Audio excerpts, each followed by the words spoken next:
Okay. Jonah, can we start? Yes, sure. I think it's already 10, so I will welcome everyone, and then you can start. Great. Thank you.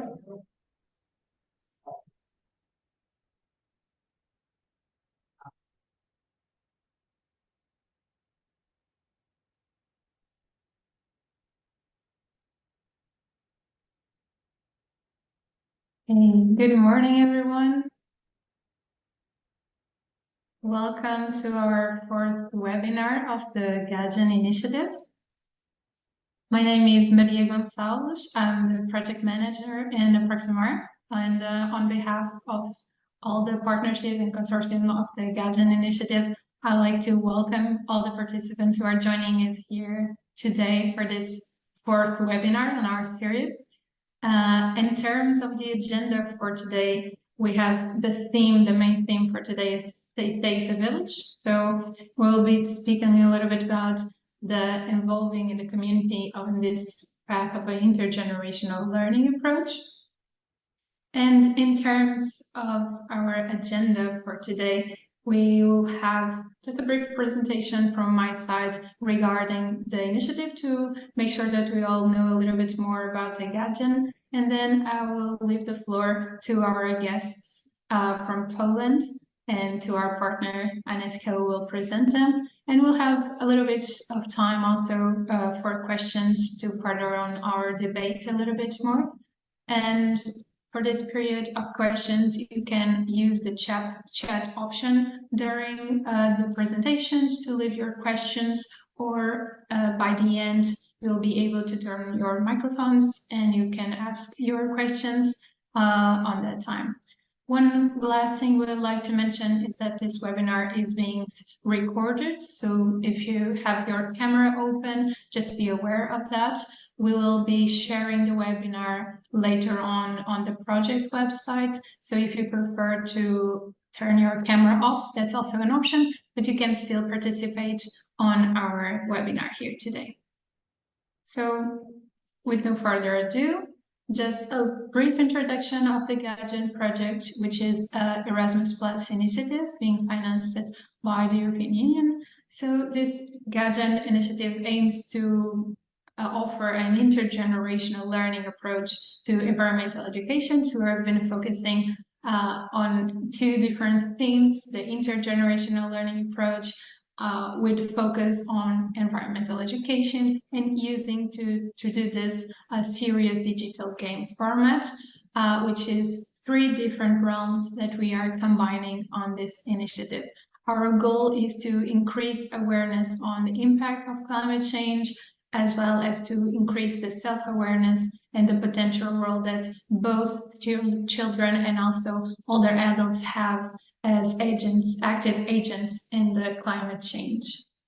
So when we focus on all of this, and just a quick reminder that our partnership is composed for 6 partners. We have 2 partners from Portugal. Our leader of this consortium is Eramet in Germany. Then, like I said, in Portugal, we have Proximar and Virtual Campus. In Turkey, we have KJAM. In France, we have AFG. And in Poland, we have BCG, who will be the leader of this 4th webinar here today. Regarding our priorities in this project, we have been focusing on environmental fight against the climate change. So we have been focusing a little bit on the awareness raising about the environmental and climate change challenges. And we have been training adult educators on how to engage older adults in learning about the climate change. But also we have been focusing a little bit on creating this promotion and learning opportunities among the different generations, focusing a little bit on promoting education and exchange of experiences between the different generations. But also we have addressed this with the lens of the new technologies and the readiness to adopt these new technologies. So of course this priority is embedded in all sizes and forms of the initiative, because we have been doing it so through the new digital game that we have created. So to make it a little bit more concrete on what we have been developing so far, we the first thing that we did, we developed a methodological framework of digital and intergenerational based game for environmental education awareness. And that led us to develop the game that also we developed a training pack for facilitators who are the ones delivering and facilitating the game that we created. And of course, an intergenerational learning approach to environmental education and exploitation. And also, this is the main topic of what we'll be speaking here today. So with no further ado, I'll leave Agnieszka to present you the two speakers that we have here today. Thank you, Maria. I am coordinator of Gadgen project in Poland, in PCG, Polska, and I am glad to introduce you to our guests, Zuzanna Teper-Solarz and Agnieszka Cieśla. Both got experience in intergenerational learning, which we'll show you soon. Zuzanna is a vice president of association which is called in Polish Moc na Moc. I hope I said it correctly, Zuzanna. Also, Zuzanna has experience in coordinating a lot of projects, including also intergenerational aspects. And Agnieszka Cieśla is a specialist in issues of population aging, but also in housing for elder generations. And both guests will present two perspectives of intergenerational learning, including, of course, society and community arrangement. I think what I can do the best is give you the floor, Zuzanna, to start your presentation. Okay, thank you. One moment, please. I will share my screen.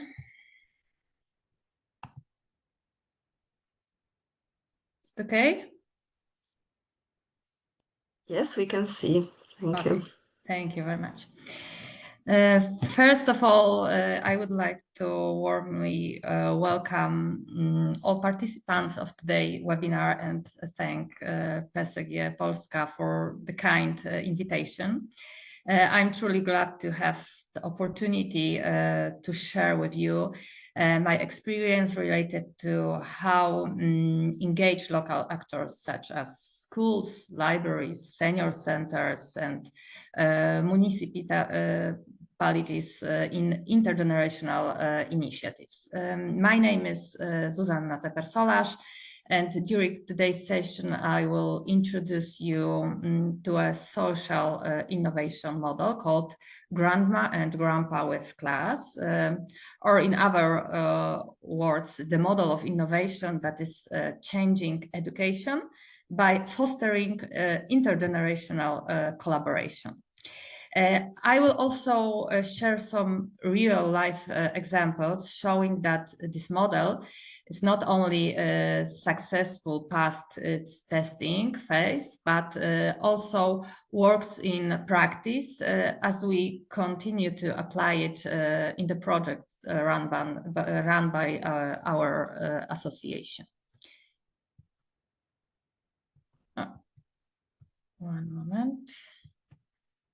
I can change the slide. I don't know why.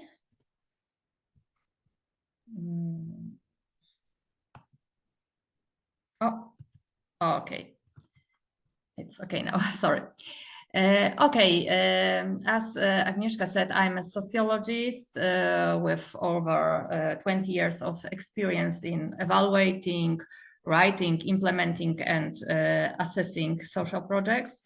I began my career working in research and training companies, and since 2022, I've been running my own practice. I combine this activity with my work for association Moc na Moc, which I co-founded and where I currently serve as vice president.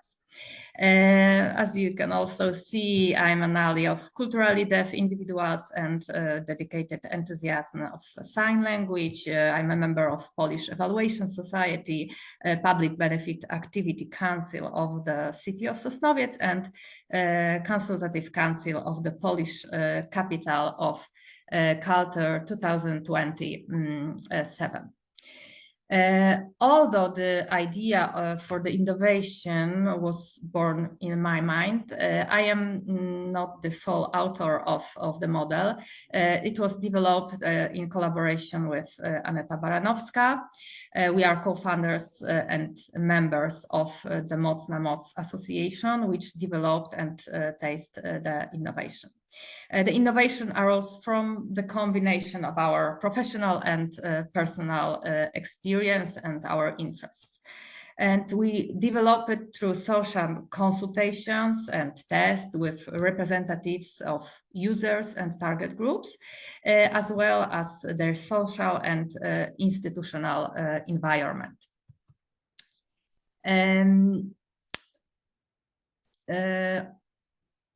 The fact that the innovation Grandma and Grandpa with class was created within the Moc na Moc Association is not a coincidence. Our motto is we connect generations. We focus on the power of cooperation. We know that together we can do more, act better, and help more effectively. And what does it mean in practice? Our organization operates in the areas of supporting people in later adulthood, in fostering intergenerational cooperation and promoting intercultural understanding, using social innovation as the main tool. We are co-authors of 4 such innovation projects, 2 of them MIG-GYM, Sign Language Gymnastic for Seniors, and Powers 60 Plus, tools supporting the activization of older men, are currently in the implementation phase, while the other 2, MIGACH and Grandma and Grandpa with class, have been successfully tested, disseminated, and recognized in national competitions. Before I introduce our model, I should first explain what social innovations actually are, because they should not be confused with traditional social projects.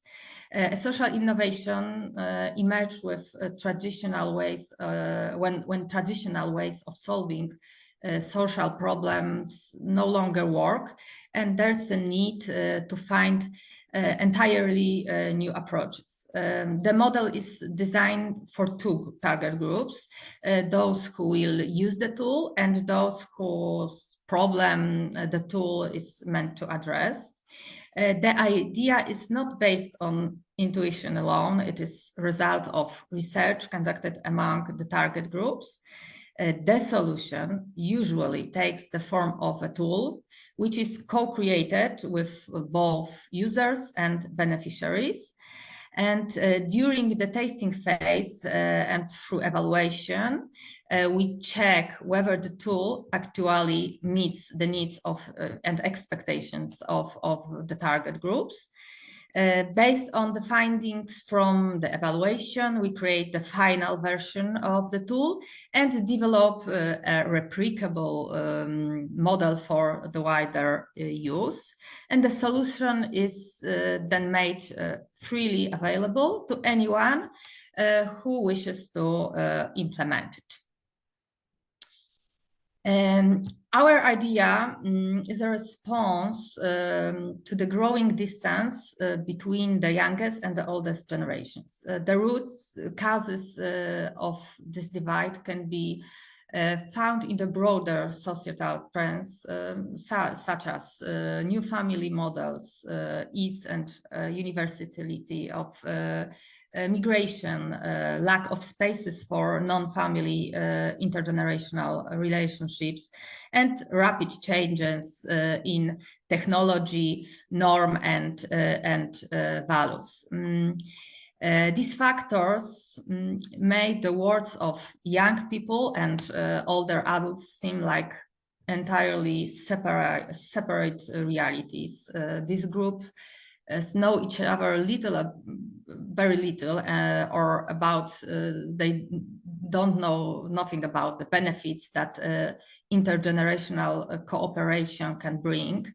As the result, they often lack of the ideas, opportunities, and motivation to meet, build relationships, and take joint actions for the good of their community.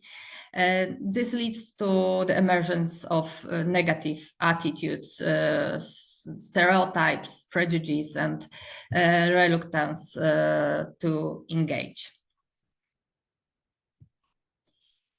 What idea guide us? According to the contact hypothesis, direct relationships are the most effective way to reduce the generation gap. Our experience confirms this. Bringing these two words together helps to overcome many of the challenges described and gives hope for future positive change. Schools hold valuable material and non-material resources, including communities, spaces, and relationships. So why not use them to foster intergenerational integration? As an institution, the school brings together students and their families. So why could it also help to integrate older people living in the surrounding of community? And we believe that every school can become an open meeting place. Thanks to it, seniors will become the grandmothers and grandfathers of the class communities. So what is about our model? It's a solution that engages students, teachers, and seniors from the school neighborhood in working on a joint project. During these meetings, children and seniors get to know each other, exchange experiences and knowledge, learn to communicate and collaborate, gain new skills and new friends, and discover new ways of looking at the world. So we can say that the innovation creates communities that wouldn't otherwise exist. It helps break down stereotypes and intergenerational barriers. It builds and strengthens the activity of older people, and it shapes a sense of community and responsibility in young people. Our innovation brings positive change to a wide range of people, from students and seniors directly involved in the process, to their families, school staff, local institutions, and broader community. For example, seniors, innovation increases their physical activity, improves their mental condition, helps overcome barriers, and builds a sense of community. Students gain access to knowledge and experience they lack due to their age. They confront the stereotype of senior with real individual people, and they develop teamwork skills. School becomes an important place for broader community, not only for students, and it gains tools for developing responsibility, patience, and sensitivity in everyday life. Teachers, they receive already made model and the tool necessary to implement it, they can effectively and modernly manage their tutoring hours. Caregivers of seniors, this is the very important group, they gain time for themselves, a much needed respite. And families of children, they began to engage more actively with older family members, pay more attention to their needs, and change their attitude toward old age.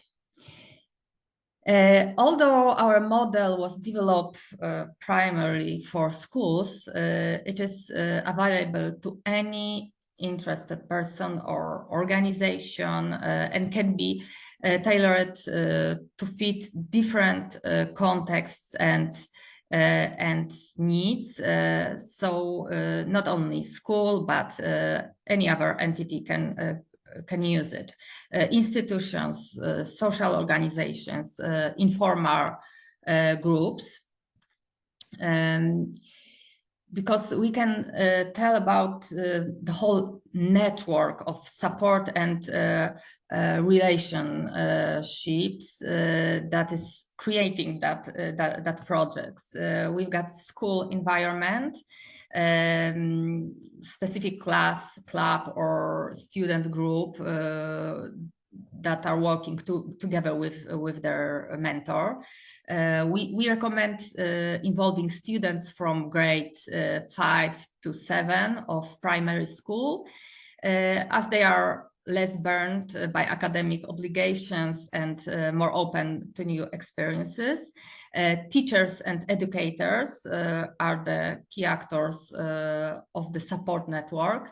They are the middle generation that bridges the gap between traditional senior participants and the youngest students. And we've got indirect involvement of the broader school community, including the school leadership, teaching staff, parents' council, and other students. Next is family environment. Families of dependent seniors ready to support us logistically and emotionally, and families of children willing to support intergenerational activities and community involvement. Other individuals and groups you can invite to create this network is local community, active older adults, for example, members of universities of third age, senior councils, neighborhood-based communities as parishes, community centers, clubs. Of course, local institutions, social assistance centers, for example, local government units, pedagogical centers, or cultural and educational institutions. Local organizations, I mean non-profits, engage in community and social work. And of course, local business, entrepreneurs and employees interested in supporting local initiatives. What is the timetable for activities in our model? You can adjust it, the schedule, to your own needs and capabilities. But we recommend the minimum trail as 10 steps, 10 meetings, 3 motivational training workshops for children. You can see them here, step 1, step 2, and 3. We expand knowledge, we work on emotions, and we think about how to act intergenerationally. Then 3 intergenerational activities. We get to know each other, we learn how to talk to each other, and we create a cooperation project meetings. And the very important last step, summary event, the presentation of effects of the cooperation. Okay, very important question. How much does it cost to implement our model? Sample budget we had during our testing was zero zlotys, so it wasn't a big budget, but in reality, it depends on planned activities. The only cost of the classes are the cost of workshop materials, example, paints, paper, scissors, etc. And the implementation of the intergenerational project that is chosen by group, and we don't know what kind of project will that be. But its implementation may be based on internal resources or obtained from the social environment. In our guide, we are showing how to do it.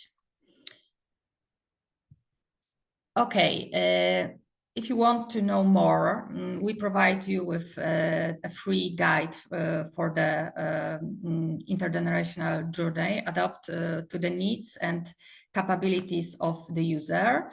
And this guide includes inspiring advice and tips, alternative paths, actions, scenarios for various occasions, and a set of tools and instructions. The maps and the signposts included will help you to plan, implement, and evaluate cooperation. Okay, this is our guide, and we used a metaphor of journey to develop this guide. Journey is a path to unknown. It brings new experiences, unexpected events, and surprising adventures. A journey enriches and transforms us. Through travel, we discover not only the world around us, but also ourselves. We gain deeper awareness and self-awareness, expand our knowledge and understanding of who you are, reflect and engage in self-reflection, and ultimately shift our attitudes towards others and towards ourselves. Okay, what can you find in our guide? First of all, an invitation to travel together, key information and call to action. What should every traveler know before setting off? It's detailed information about the innovation. 3, 2, 1, let's go. It's a step-by-step journey broken down into 10 stages, each with dedicated workshop scenarios. Travel documents, it's a set of attachments to help you carry out key tasks, informing, recruiting, diagnosing, and evaluating your activities. And travel journal, it's a space for notes, reflections, insights, and ideas at every step of the journey. Includes inspiring questions to guide you thinking and planning. Those 10 steps I told you about is get to know the rules of the journey. Step 2, make a list of the resources you will need. Step 3, build your support network. Step 4, share the news about your upcoming journey. Step 5, invite seniors, travelers to join you. Step 6, plan the route you will take together. Step 7, prepare for the shared activities. Step 8, take action. Step 9, gather feedback from participants. And step 10, reflect and summarize your adventure. A description, this is one of the steps. This is the description of how to create a list of needed resources, examples of resources, and space for notes and motivational quote. It's just an example. Another example, it's a sample of workshop scenarios, including the assignment of each other workshop to specific stage of a shared journey, icons indicating a difficulty level, estimated duration and location, and as well as the description of activities. Next one is one of the tools that can be used to identify potential capabilities and needs of participants. Where to find our guide? There's an innovation website, as you can see. And also you can find the guide on association website. Okay, very important question. Does it work? Absolutely. We have several examples of good practices, but I would like to share my favorite one with you. One of the participants in the innovation is a senior woman, a retired librarian. The school involved in our project has no library of its own. She shares her passion for books with the students and possesses professional knowledge about building and organizing a book collection.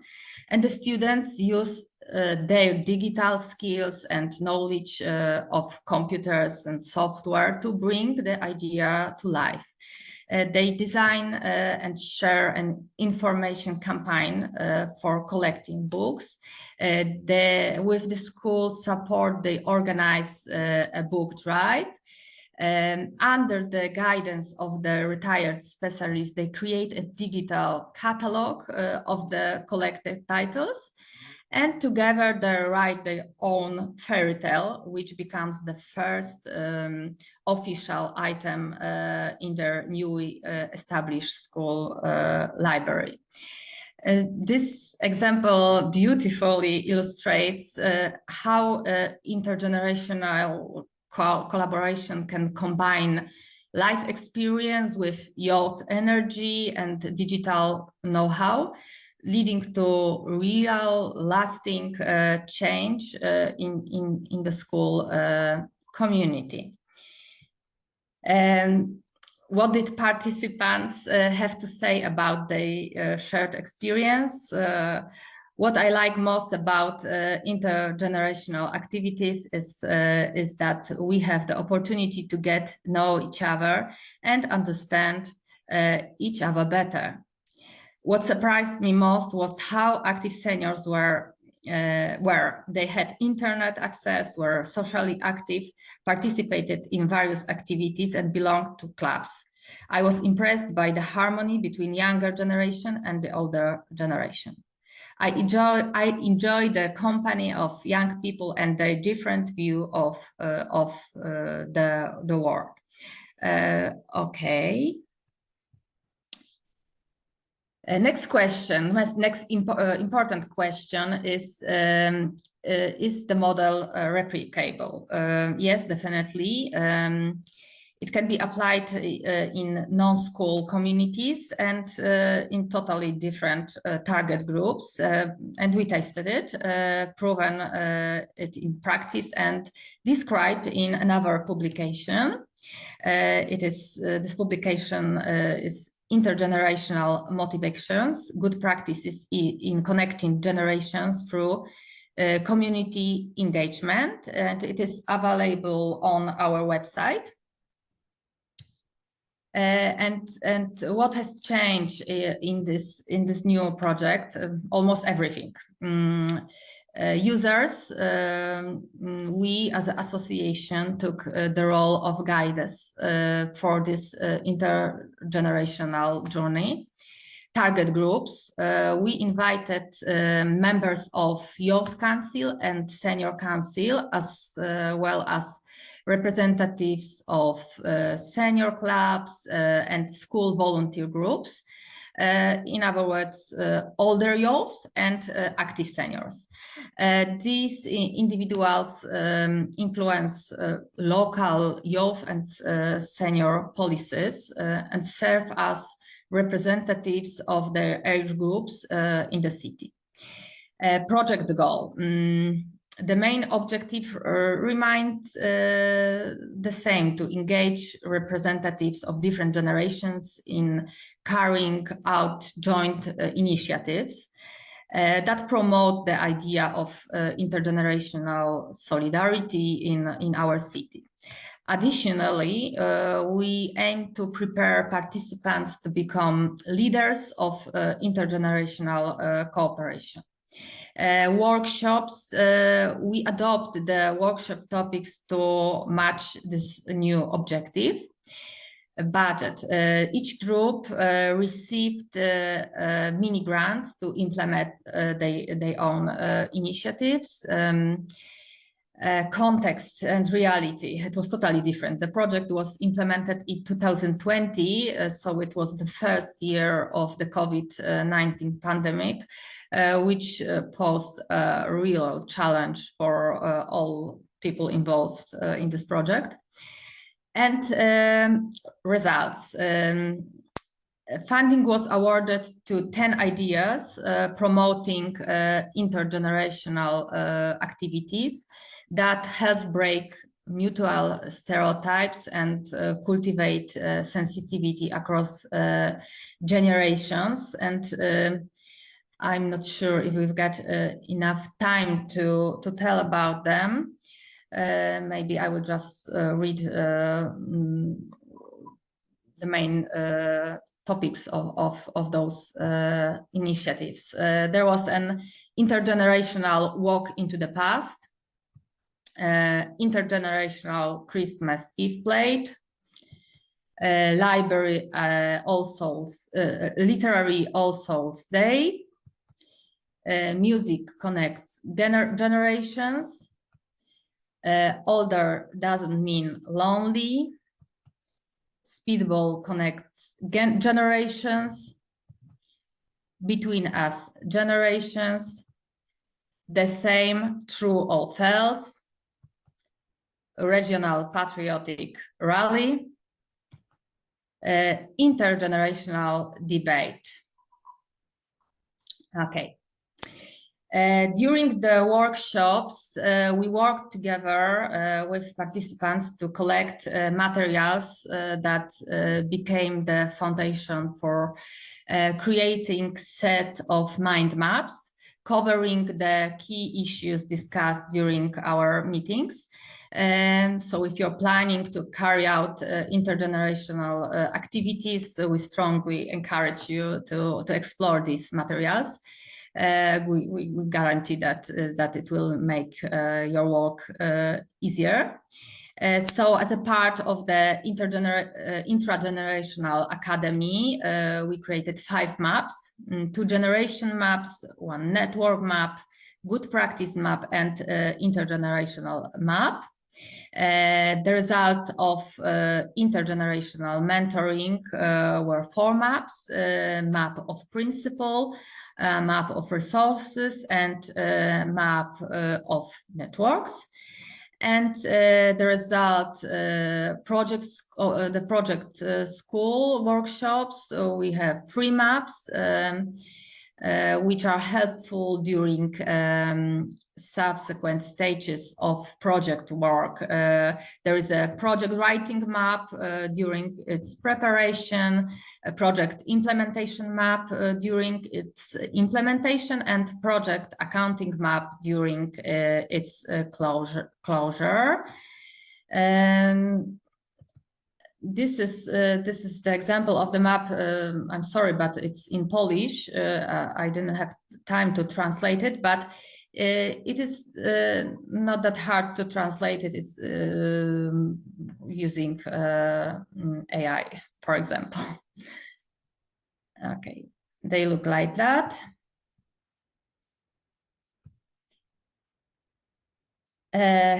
I'm closing to end. So what's next? We are of course not stopping here. Now we have another opportunity to apply our model as a part of new project, intergenerational bridge of power. And this time we are working with totally new context. It's because it's a rural municipality. And we are introducing new tools to support our workshops.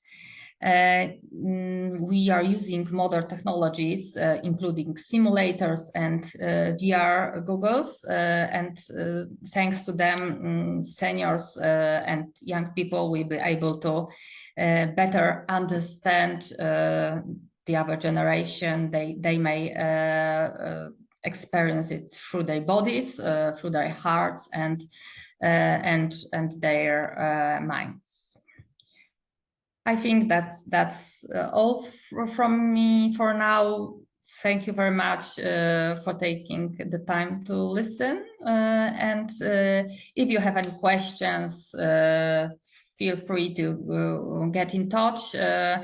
And please visit our website and follow our social media to be in touch.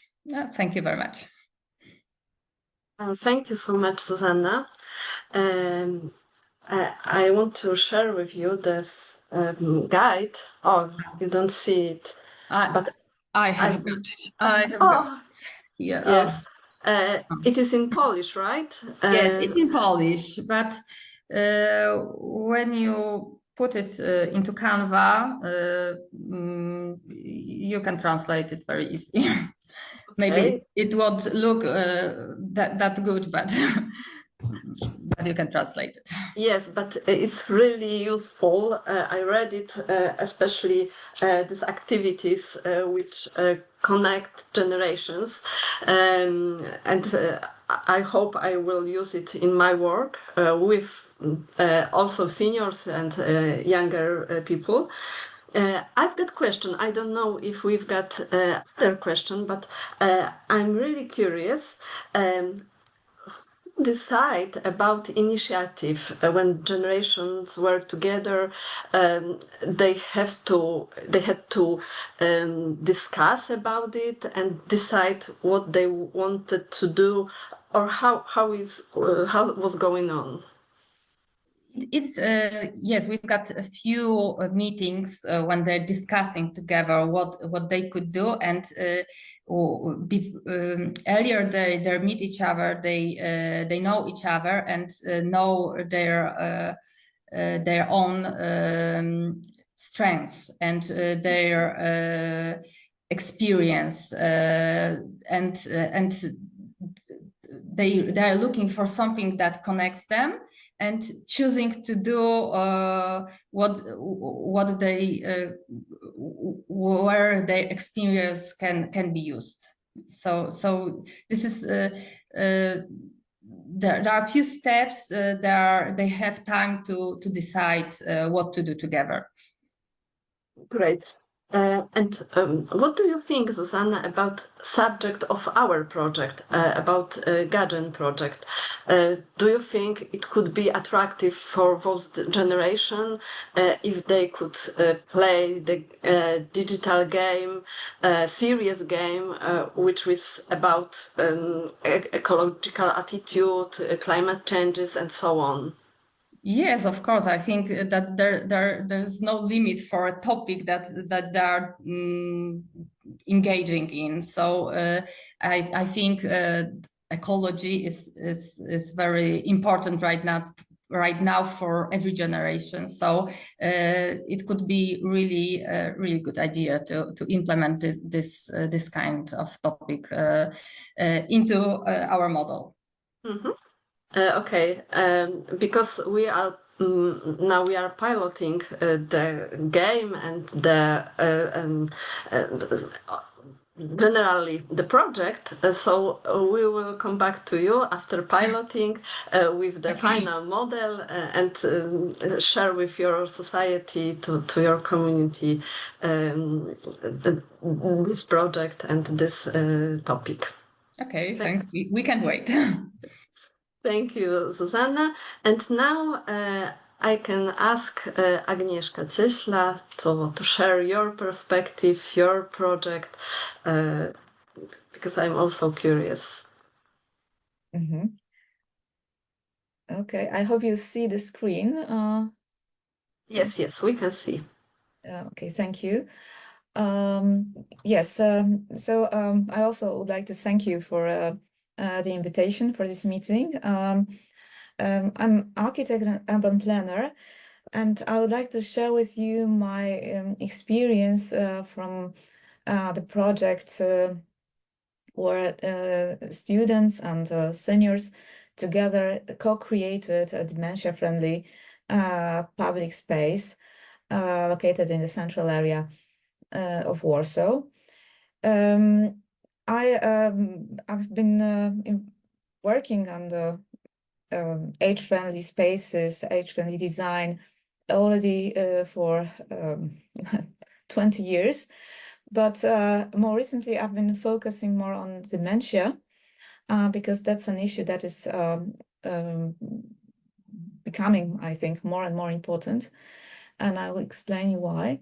First of all, just to give you the insight, I'm sure you know it, but the latest focus by OECD show how the process of aging in Poland is dramatic in pace because the country is aging very fastly, and almost it's the fastest aging country in the world. And in 2060, Poland is going to be as old as Japan, which is the country nowadays the oldest country in the world. And that's the real challenge. For instance, the other partners of this Gajen project, Germany, for instance, is now a country older than Poland in the demographic sense, but the country will be aging at a much lower pace than Poland. So, and still Germany is very well prepared for the consequences of aging. And in Poland, we still are at the beginning of this of the processes, and we need to be very quick in adjusting, particularly the space, to the needs of the aging population. So dementia is a hardly discussed topic in Poland nowadays. Officially, we have just around 500,000 people diagnosed with dementia, but this number is probably, with great probability, much too low, and probably in reality there are over 800,000 people living with dementia, and a significant number of people with this disease remain undiagnosed. The main factor of becoming sick with dementia is the age. So according to the statistics, every third person aged over 80 has dementia. So this is quite a lot of people. But nowadays it is often being discovered that younger and younger people get dementia. Dementia is also important to note that it is an umbrella term. It's not one disease, it's several diseases that cause the dementia. And the most common disease causing dementia is Alzheimer's disease, which causes up to 80% of the symptoms, like memory loss, lack of orientation, and some sensory issues, and so on. And on the bottom picture, you can see the brain affected by Alzheimer's disease. So you may notice that the brain is simply shrinking, and this process causes that the capabilities of a person diminish. It's not only the memory, but as I said, also the sensory issues, the vision, hearing is becoming more and more impaired with a much greater pace than when it would be with the normal aging process. Nowadays, the medical doctors are helpless. There is no effective cure for dementia. And the most effective form of therapy is so-called environmental treatment. That means adapting the space so that it is safer and stimulating for people with dementia, and so that they can live independently, they can care for themselves, and they can move around, they can get social contacts, because these activities slow down the process of brain deterioration. And if the environment we live in is not stimulating, does not allow us to, for instance, go out and do some shopping or have a walk around the green area, we stay in the apartment, and then, well, we don't have the stimuli, and the processes of dementia are becoming faster and faster, and we go into the second stage of dementia, and that's and it's very serious situation. So very important. It is very important to keep the people in the stage of the first stage of dementia. Then the second stage of dementia requires a certain help of carers, because people in the first stage of dementia can live independently.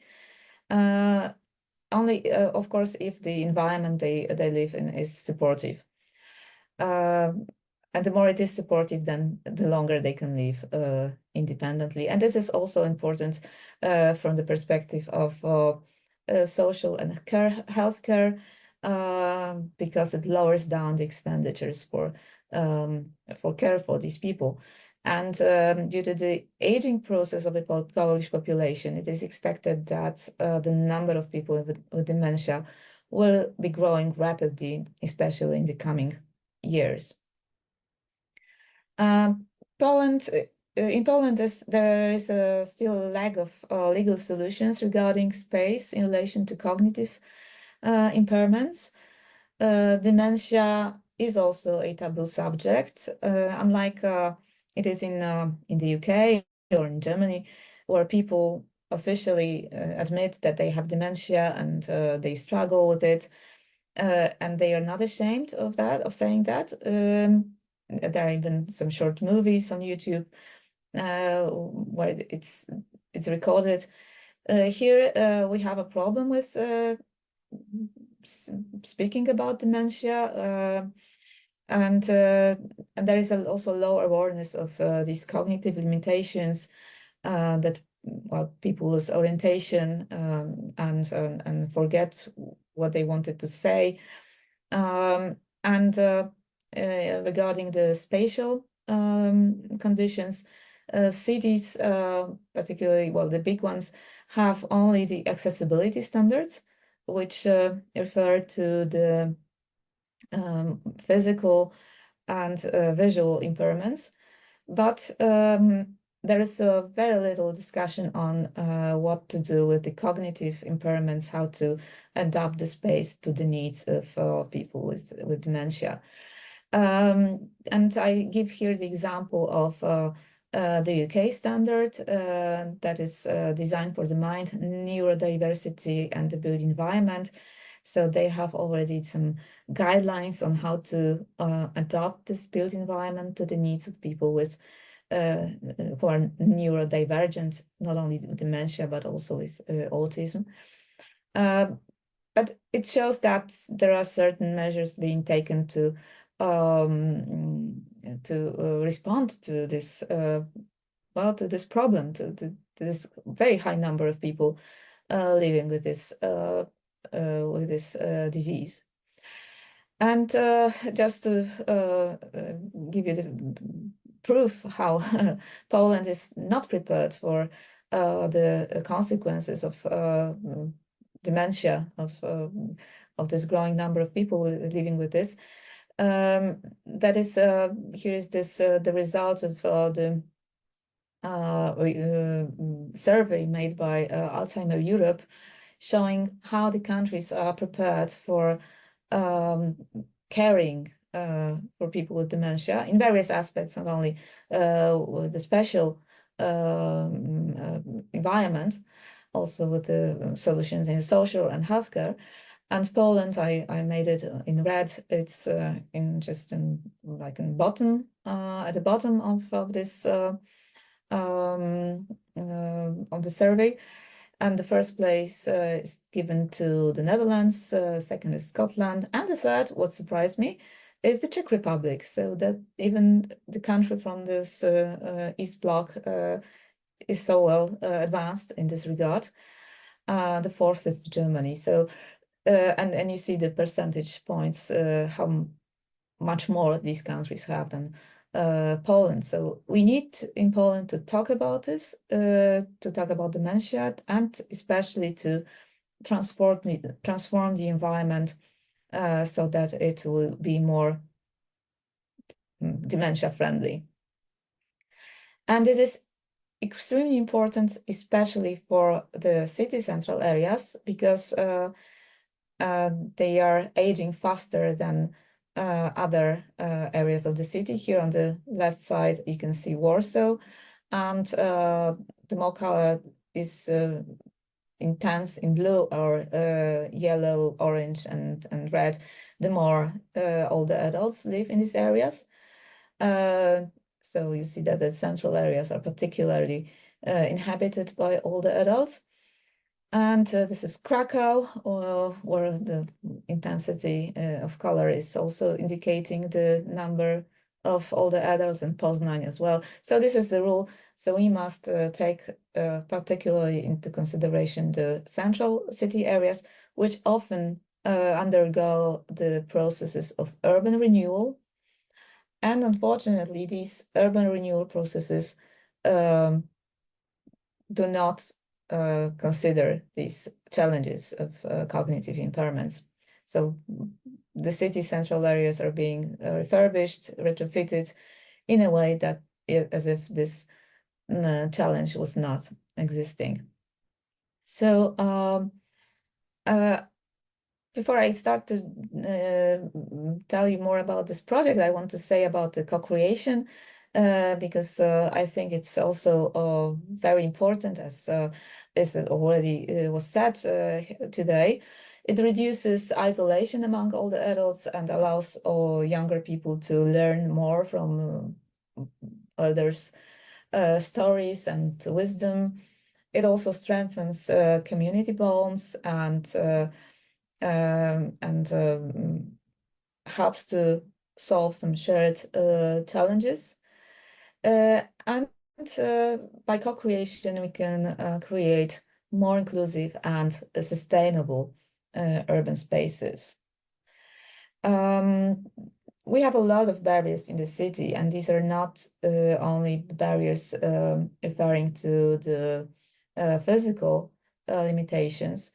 I would like to stress those linked with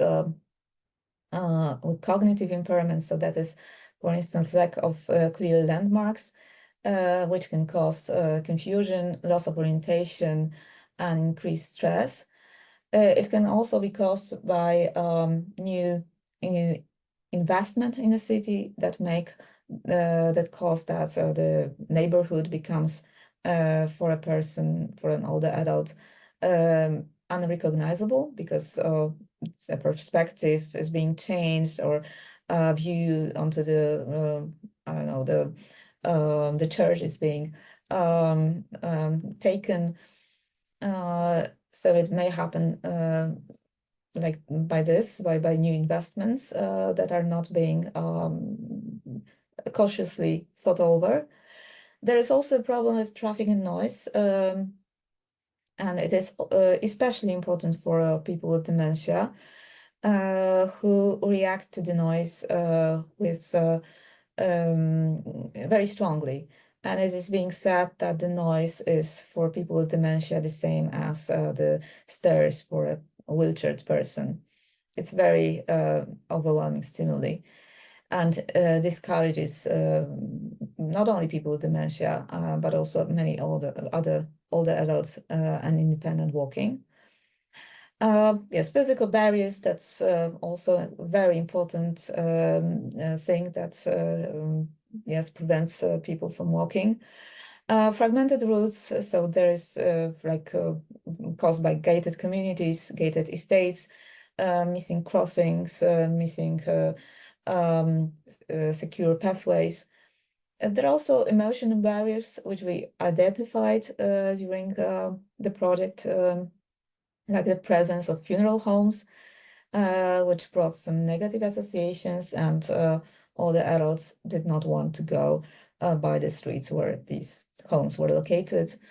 And these barriers may cause reduced mobility, social withdrawal, and growing isolation, what causes the shrinking world, and, as I said before, may contribute to the growing deterioration of the brain and the increase of dementia.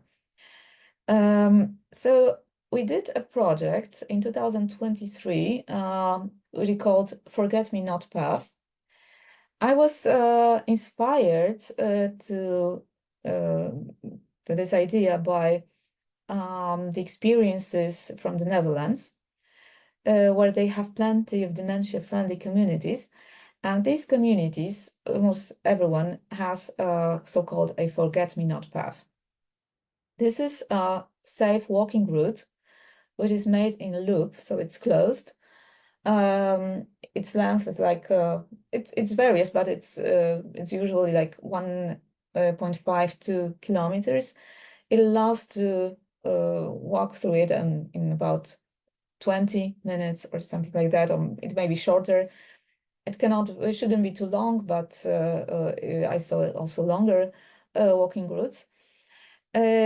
And it is made in a loop. So if a person with dementia comes to this walking route, she forgets why she went there, she may walk around and maybe the carer will find her.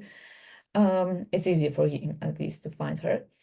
This walking route is being signed with some symbols and spatial signage. So this is so it is distinctive and easy to remember for a person with dementia. And on this walking route, there are some important locations like shops, churches, playgrounds, or parks, so that a person with dementia can find a place she wants to visit. And across along this walking route, there should be benches, shaded areas, and of course, it should be very safe, because especially people with dementia need the safety. Yes, it's because they cannot sometimes hear properly, see properly. So such routes, walking routes, should be as safe as possible. I chose the location of the Center of Intergenerational Activity. First of all, I had some cooperation with this institution already, and I know the workers there. So we have had good contacts with this place, and I gave the idea of designing together with students and seniors participating in the activities of this center of such a forget-me-not path. And this idea was accepted very gladly. Well, the problem is that this center is located within an urban block. It is here. It is not very well visible from the streets. In fact, it is a former kindergarten. So when I talked to the people the seniors who go there, they told me laughing that, well, I used to go here as a child and now I go here again. And that yes, and then they laughed and they were happy that such an institution is here in their vicinity. But yes, the problem is that it is hard to find and there is a poor accessibility. So even when I, after some time, need to go there, I I have had some problems with finding the way from this bus stop because it's not so clear. So our motivation was to improve the orientation and visibility of this important yes, institution dedicated to older adults. Yes, so we wanted to design the first Forget-Me-Not path in Poland, because there was no other project of this kind before. We wanted to make a intergenerational co-creation process with seniors and students for the spatial and urban planning, studying at the TU Warsaw. And our aim was also to improve safety, comfort, and social inclusion in the urban space. And last but not least, also to raise awareness about dementia. I want also to stress that the students who participated in the project made it voluntarily. It was not a part of the curriculum of the studies, and they were members of the Spatial Management Research Club at our university. So that's also perhaps important to underline, that they did it voluntarily. They were not forced to participate in this project. And I have already experience in doing such intergenerational projects. I just want to mention that in 2016, I organized the first intergenerational planning workshop.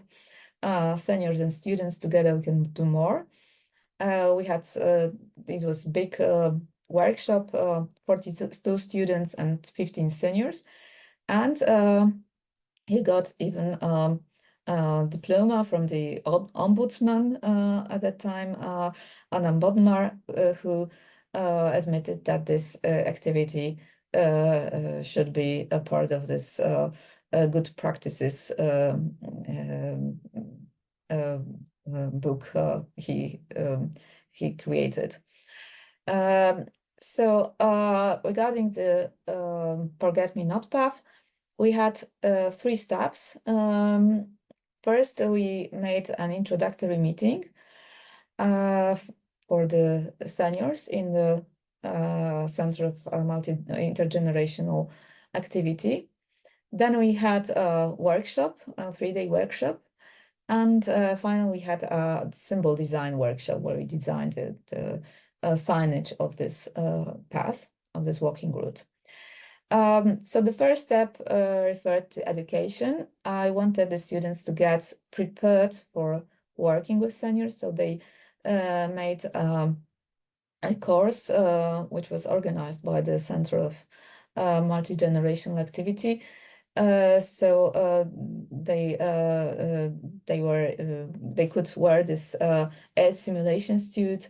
They reflected on loneliness and mobility barriers. And for the people, as I mentioned, for the seniors in the Activity Center, we organized a meeting where we explained our aims of the project, the needs of transforming the space, and we invited them to participate. The meeting was attended by over 30 people. And in the end, 5 ladies accepted the invitations and continued to work during the 3 days workshop, which were carried in May in 2023. There were 12 students, also mostly female. And first of all, we made a survey about their health, their education, living situation, and independence in daily activities. None of them had dementia, because, well, but that was not a problem, because we also needed feedback of all the adults who lived there about their challenges daily challenges. So that was not, I mean, we didn't get a person with dementia willing to participate with us. Anyway, I show you here the picture of the Kwirina shop, which is located, yes, in the area. That was a shop which existed in 70s and 80s. And ladies, all 5 ladies, told us very positively about this shop, where they used to go there and do some shopping because the shop was very well equipped. And one of them was so moved when she was telling us about this experience that she had even tears in her eyes. And she told us that she went there and she was buying there some stockings, yes, a pair of stockings. And that was for her an experience that she reminded that she was young, and she did that. I noticed that for the students who were like 20, 23, that was not fully understandable. Why was she so moved by this? And I'm mid-40, and I was explaining the students what was the shopping experience under socialism like. That there were no shops like today. I mean, not so many of them, and the shops were mostly empty. And it was, yes, a great achievement to get a thing that you needed in a shop. So, so the memory here, we discovered the memories of these ladies from their youth, and it is also important to mention regarding the dementia that that the long-term memory is being kept better than the short-term memory, and also to keep the brain in a good condition. It is vital to support this long-term memory. And here the shop was reopened recently with the same name, which is a nice marketing, I think. Yes, I want to mention this, that to talk about the memories that they have, and also that might not be understandable for the young generation. Sometimes I think there might be needed a bridge, someone from between the generations who would help the young to understand the old, or the other way around. The ladies were also telling us about other spaces that were important in their youth. We assessed the accessibility of the shops, the clinics, the public spaces. We talked about the ages as well, and we finally identified their expectations and priorities. So that was the first day of this workshop. The second day we took the research walks. We were divided into groups, and altogether 4 research walks were undertaken. And the students draw their walking routes proposals for variants. And we made a World Cafe workshop. So the 4 teams were sitting by the tables, and all the ladies were just moving around and sharing their views on the current variants.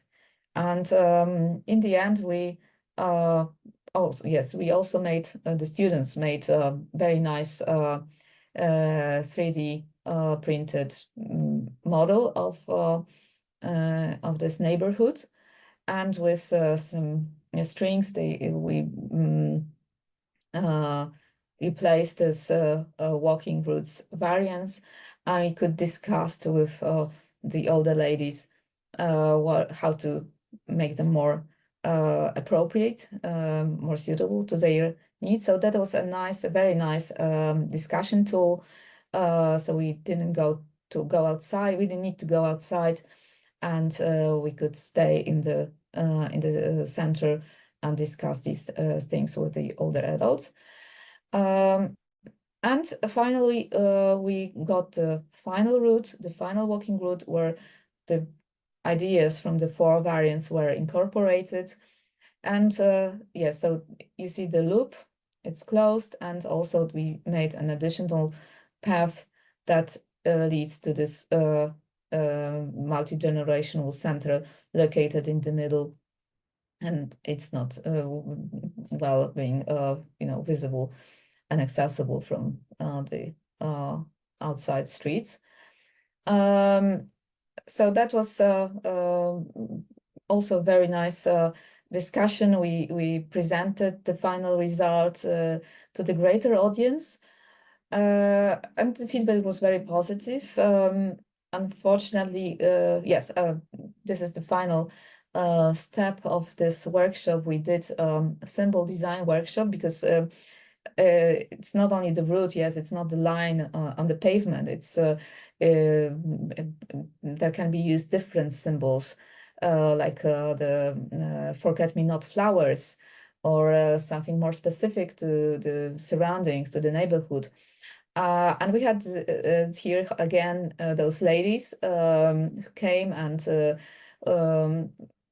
found the idea of footprint that in various colors that would lead to the city, to this center.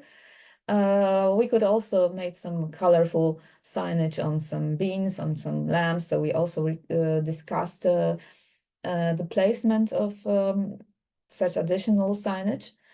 First of all, it's important that the signage, these footprints would be easy to recognize in the urban space. So the colors should be very vivid, very bright. So the contrast would also, yes, make it visible, yes, also for people with visual impairments. And as I said, people with dementia get these visual impairments much more advanced than while normal aging. So that was also a very nice event, and yeah, so we did a project. We wanted it to be implemented, but the Warsaw institution responsible for pavements and street infrastructure is very reluctant to implement such additional signage. So I think that's the kind of awareness barrier. They need to also learn about dementia. But I think that the project is very positive, and it showed the students what was it like to live in the area like in the 70s or 80s when the seniors were young. The students gained a very valuable perspective on inclusive urbanism. We also noticed this local identity at risk because the landmarks are being lost, the shops are being renamed, of course, with the exception of this Kwirena shop that I mentioned. But yes, the identity is being lost gradually. And I'm strongly convinced that the urban renewal processes need to consider the older adults' challenges or needs they have. And I think that this project, that this walking route, is a very practical and in the same time a symbolic solution, because it raises awareness of dementia in public space. People seeing such signage, such a walking route, may be asking themselves, oh, why is that so? Why some people need that? And they may learn in this way about dementia. It supports independence, orientation, and inclusion of people affected by dementia. And also it helps the carers because people with dementia are more independent, and so the carers are less being burdened by the care of these people. And it's simple. It can be replicated in other areas of Warsaw, but also in the other Polish cities. That would be my dream. And yes, we were also pioneering this project, and we made a publication on that, and I hope it will be soon published. And I hope it will be realized in the near future. Thank you for your attention. Thanks a lot, Agnieszka. I've got two questions, if I could. Mhm. What helps build these bridges between generations, which you told about? Well, you must be very cautious, I think. Mhm. You must observe what the young or the old don't understand from one another, and come and try to explain it. Because I saw that there was some kind of not misunderstanding, but I how to call it. Well, I noticed that the girls, the young students, were not fully aware of the problem that the older ladies faced when shopping in the 70s or 80s. Yes, so yes, I think you must be very cautious, simply, and observe the participants. Mhm. And if you could, why involved students reach this project? Because it could be did by professionals.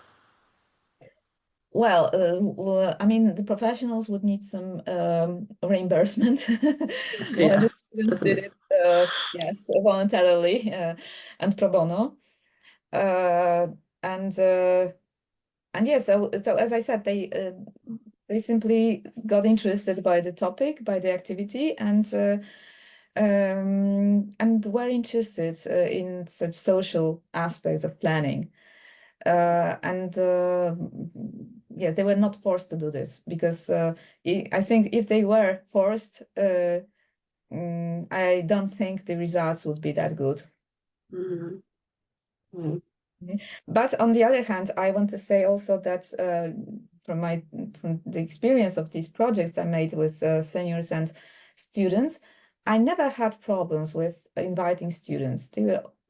I always got some interested people and ready to work freely on the issue, on the subject.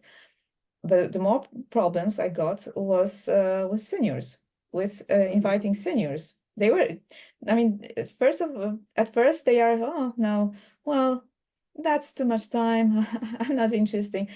When they get involved, they're lovely. They super working, and um, they are really into it. But I think the first phase is the most important. I mean, the most difficult, to convince the seniors to get involved. With the students, no problem, but the seniors, I mean, maybe that's the Polish context, I don't know. But this is my experience. Susanna, do you get similar or completely different?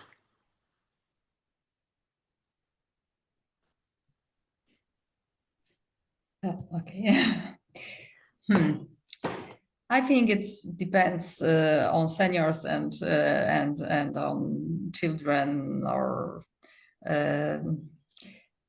some people just don't want to engage in such things, and some are living with it. Yes, so we are trying to find people who really want, as Agnieszka said, do it. Because if they don't want to do it, if you are forcing them to do something, it won't be natural. And so it is a real problem to engage people who are sitting at their homes and are not engaged. And this is what we are doing in our Innovation Powers 60+. We are trying to engage older men to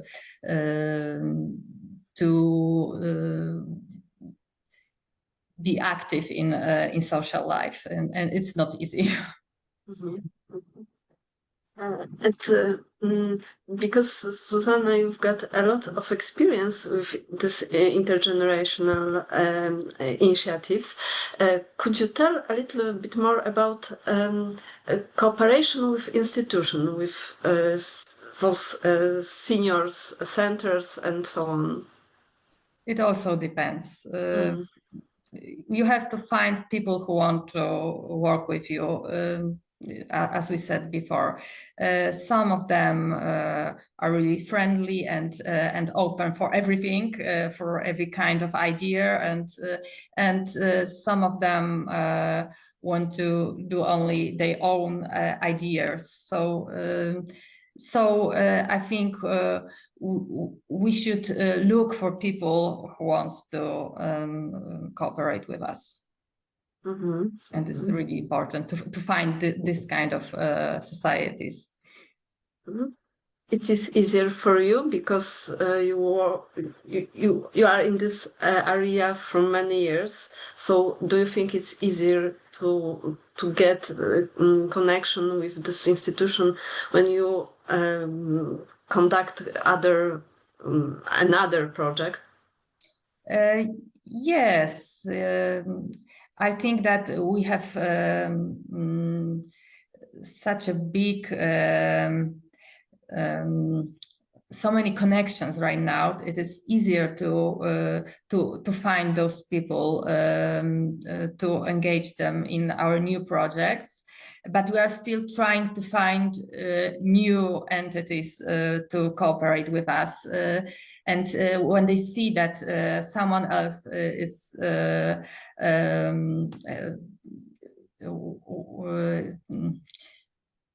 that it works good in other places, so they are ready to engage even if they're not sure about it. So yes, the experience, our experience as a society is very, very important. Yeah.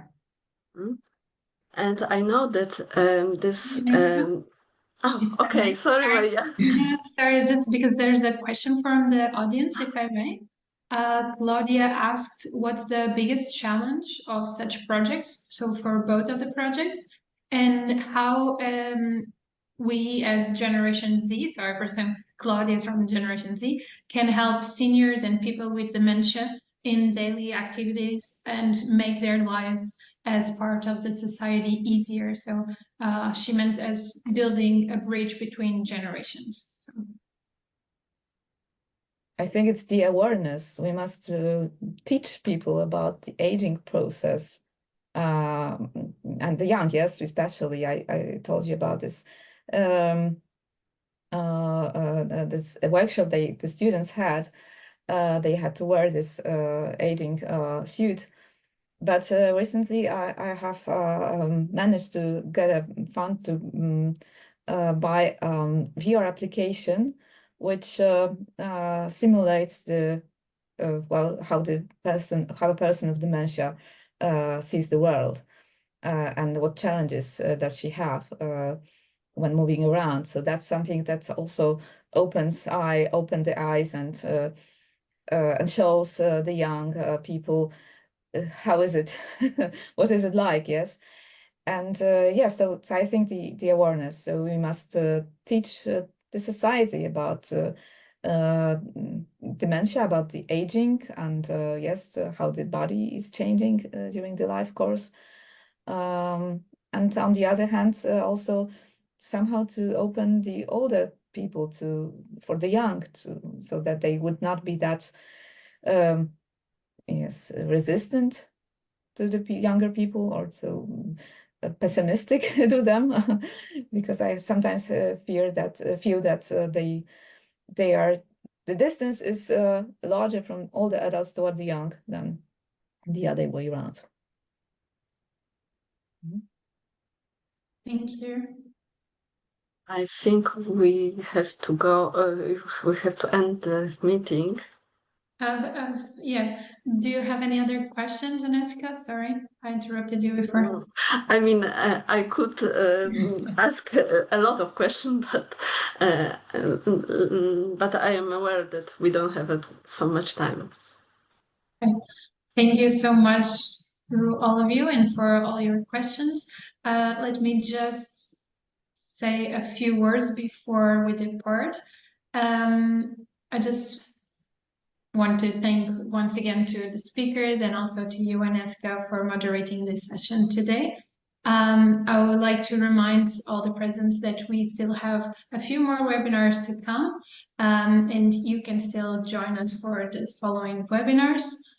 And also, I would ask all of you to please fulfill this survey that it's regarding the quality, so we can improve on the next ones, and we can go into more depth into your questions and to what is in your mind regarding all of these topics. So I'll also leave here on the chat the link, so all of you who won't be able to use the QR code here can also use the link on the chat. Okay. Let me just. Thank you.